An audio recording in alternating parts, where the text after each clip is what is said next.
my path career-wise to where I'm at right now has been about as disjointed as I could have ever imagined. There's no way that in high school I could have charted out, like, these are the 10 things or 5 things I'm going to do, post-college or even post-high school to arrive at where I'm at. It's been a process of, I feel like, being very receptive to life experiences and then taking one thing at a time.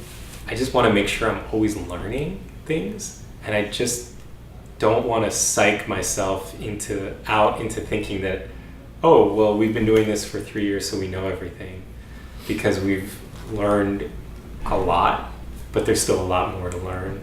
So we're at a moment now where I think we're trying to just look at where the gaps are in our knowledge and really try to spend time learning as much as we can, whether it's from each other or other people in the community, wherever we can find kind of more wisdom. For the folks who find themselves trying to start something new, some small things that I'd recommend are to start small.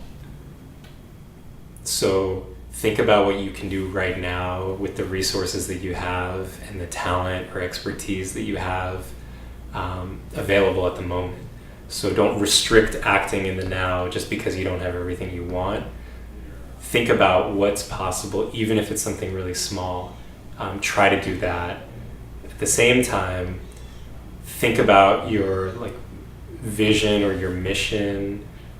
And really, mission is, I think, the best word to kind of describe either your personal mission or your organizational mission or your company mission. Take it beyond, oh, I'd like to make some money, or oh, I'd like to do good in the world, but really stretch that as specific as possible. What do you hope to accomplish that will both make you, from a creative or impact or career standpoint, feel proud? We made a really conscious effort to get to know other people in the community who were involved in the field that we were passionate in. So I started volunteering a lot, and volunteerism was probably the best thing that we ever did and continue to do.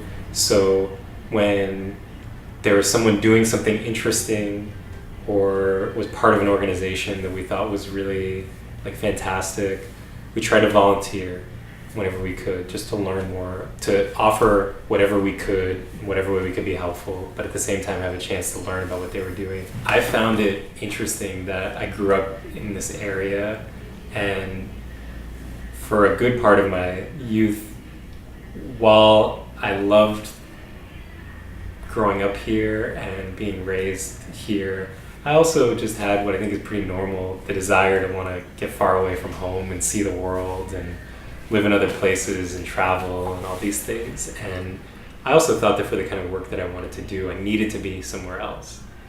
And I think that what's been really enlightening and rewarding about the work that we've been doing here has been reconnecting with my own personal history and to DC and the DC area, and then also my family's history that extends much farther back, and that by embracing my own connection to the city and then finding a way to bring what I've been passionate about into that mix has been much more rewarding and liberating, and I think fruitful than trying to do that in other places that I was less familiar with.